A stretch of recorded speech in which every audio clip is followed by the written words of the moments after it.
اگر آپ اپنی خواہشات اللہ کے راستے میں قربان کر دے، سچی بات ہے اللہ آپ کو اپنا دوست بنا لے گا، اور جب اللہ کسی کو دوست بنا لیتا ہے دنیا آپ کو پھینک دے گی لیکن وہاں پہ اللہ کی مدد آپ کو ملے گی۔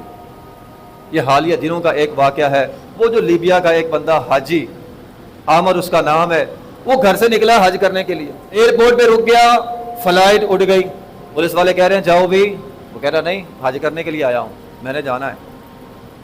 یار ہمارا بھی ہمارے رب کے ساتھ تعلق ایسا ہونا چاہیے، ایسا یقین ہونا چاہیے رب پر، نہیں میں نے جانا ہے۔ وہ کہہ رہے فلائٹ آخری ہے چلے جاؤ، نہیں میں نے جانا ہے۔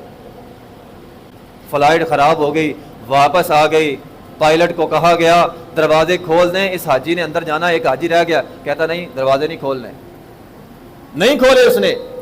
فلائٹ ٹھیک ہوئی پھر روانہ ہو گئی، اب پولیس والے اسے کہہ رہے چلا جا واپس، وہ دوبارہ تجھے پھر لے کر نہیں گئے، کہا نہیں میں نے جانا ہے، میں ارادہ کر کے آیا ہوں، مطمئن بیٹھا ہے۔ فلائٹ پھر خراب ہو گئی، جہاز پھر واپس آیا۔ یہ اس وقت ہوتا ہے جب آپ اللہ کے راستے میں اپنا آپ قربان کر دیں۔ دنیا کی طاقت کہہ رہی ہے نہیں جا سکتا، دنیا کا سسٹم کہہ رہا ہے نہیں جا سکتا، میرا رب لے جانے پہ آیا ہے۔ پائلٹ کو کہنا پڑ گیا یہ فلائٹ، یہ جہاز عامر کے بغیر اڑ ہی نہیں سکتا۔